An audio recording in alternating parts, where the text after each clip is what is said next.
Hi everyone.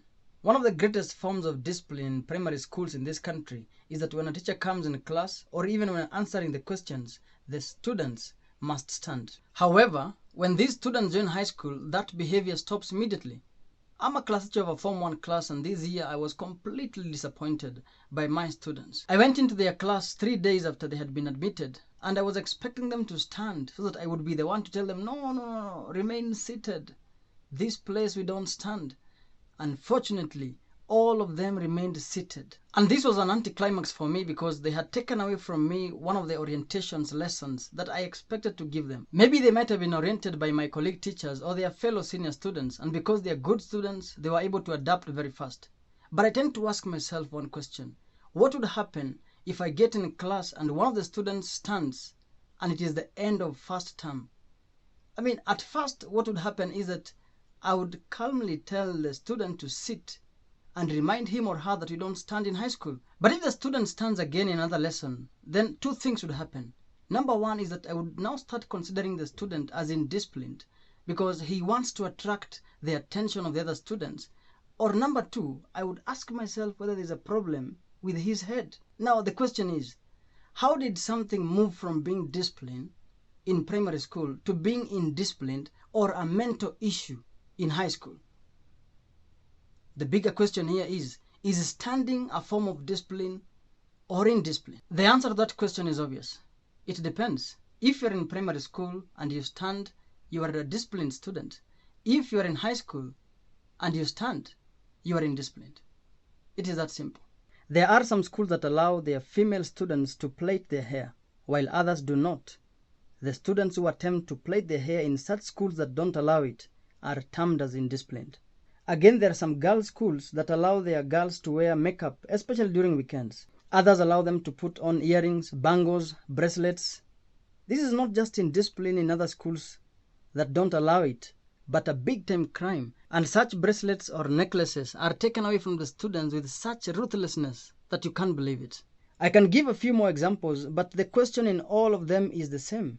Is the issue in question discipline or indiscipline? This is something happening in the same country, same education system, but in one level or school, something is termed as discipline or okay to be done, while in others, the same thing is termed as indiscipline and sometimes a mental health issue. This simply tells us that there is nothing called discipline. Discipline is not a universal thing. Discipline is a subjective, amorphous, and a biased issue that purely depends on the school, family, society, community, tribe, region, county, country, continent, among others. Have you ever visited a family with an indisciplined kid? You are busy watching television, maybe your favorite program, some news, some high-octane politics between Azimio and Kenya Kwanza or Oka, or between the Democrats and the Republicans, a presidential debate, or some updates about the current war that is going on between Russia and Ukraine, or even a live football match between Arsenal and Manchester United. Then the child takes the remote and unilaterally changes the channel. And you look at the parents thinking that they may admonish the child, and they just look at the child as if there is nothing that has happened. And you ask yourself, what an indisciplined child this is, with even don't care parents who are not willing to correct him or her. It is not like the child is indisciplined. It is only that in that family, changing the channel is not a big issue. If it is a big issue in your house, well and good. Like in my house, a child cannot do that. My son cannot do that. I cannot allow that the time I'm busy watching news is he changes the channel and starts watching cartoon. It is not possible. It is a form of indiscipline. But that's my house. Somebody else is not even interested in the news. So if the child changes the channel, it is not a big issue to them. There are other houses where the issue of discipline on the kids is about the kids staying within the house and watching cartoon from morning to evening. Indiscipline to them is the child going out there and playing with the others or dirtifying themselves. And you actually get a parent punishing a child, beating up her child. Wewe nilikwambia usitoke nje na ukatoka nje. Beating up the child because the child went out and played with the others. In my house, it is the complete opposite. I want my son and my daughters to go out and play with the others. As a matter of fact, indiscipline in my house is the child staying in the house all day long watching cartoon. That is indiscipline. And that is discipline to some other parents. What am I talking about here?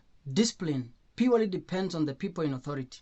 And true to its definition, discipline is the practice of training people to obey rules. If the people in authority decide that something becomes discipline, so it becomes. If they decide that the same thing becomes indiscipline, so it becomes. Take, for example, the issue of miniskirts in our schools. I mean, in most of the Kenyan schools, it is a big-time crime for a girl to wear a skirt that is above the knees. But in South Africa, it is the norm.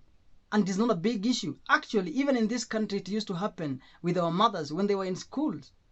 It was not a big issue. They used to put on miniskirts. But over the years, the long skirts have become the norm. And somebody may argue that that is the reason why South Africa has got so many cases of rape and so many cases of HIV and AIDS. I don't think that argument is valid, because short skirts are worn even in Japan, South Korea, in China, and in Europe and the USA. It is the norm.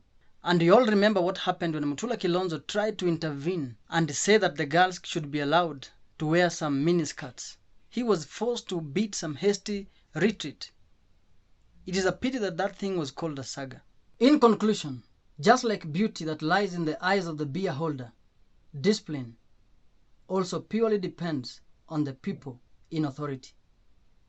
And that is why I say that there is nothing to celebrate about discipline. And that's why we need to do away with some of the sayings that have cropped up over the years, especially in schools, that discipline is the key to success.